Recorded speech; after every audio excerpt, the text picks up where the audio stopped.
कितना ताकतवर है यूएनएससी? जाने भारत क्यों चाहता है वीटो पावर। अमेरिका ब्रिटेन राजी तो कौन अटका रहा रोड़ा। चीन जैसे कई और देश ऐसे हैं जो चाहते हैं कि भारत को वीटो पावर न मिल पाए। माना जा रहा है कि अगर चीन अडंगा नहीं लगाएगा तो भारत इसका परमानेंट मेंबर बन सकता है, क्योंकि अमेरिका ब्रिटेन जैसे देश भारत के पक्ष में खड़े हैं। ऐसे में आज ये जानेंगे कि ये यूएनएससी कितना ताकतवर है और भारत कैसे वीटो की पावर मिल सकती है। साथ ही ये भी समझेंगे कि भारत के लिए इसकी मेंबरशिप कितनी जरूरी। भारत समय के साथ वैश्विक स्तर पर अहम भूमिका निभा रहा है।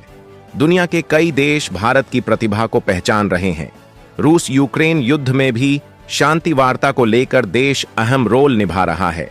इस बीच कई देश अब इस समर्थन में आ गए हैं कि भारत को संयुक्त राष्ट्र सुरक्षा परिषद यूएनएससी का परमानेंट सदस्य बनाया जाए।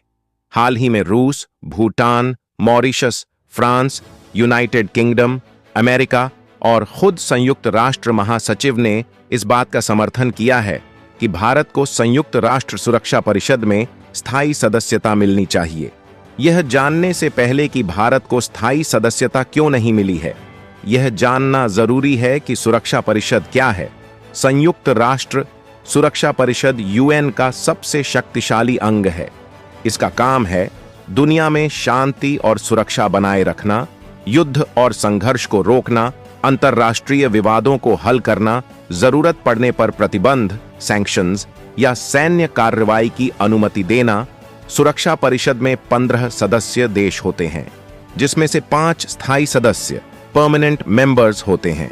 यह स्थायी सदस्य अमेरिका, रूस, चीन, फ्रांस और ब्रिटेन हैं। इन्हें वीटो पावर होती है, यानी अगर इनमें से कोई एक भी ना कह दे तो प्रस्ताव पास नहीं हो सकता। वहीं परिषद में 10 अस्थायी सदस्य नॉन परमानेंट मेंबर्स होते हैं। इनका चुनाव 2 साल के लिए किया जाता है और ये बदलते रहते हैं। भारत भी परिषद का अस्थायी सदस्य ही है। फ्रांस ने एक बार फिर भारत, जर्मनी, ब्राजील और जापान को संयुक्त राष्ट्र सुरक्षा परिषद यूएनएससी के स्थायी सदस्य बनाने का समर्थन किया है। उसने कहा कि परिषद का ढांचा ऐसा होना चाहिए जिसमें नई उभरती ताकतों को शामिल किया जाए, जो स्थायी सदस्यता की जिम्मेदारी उठाने के लिए इच्छुक और सक्षम हैं।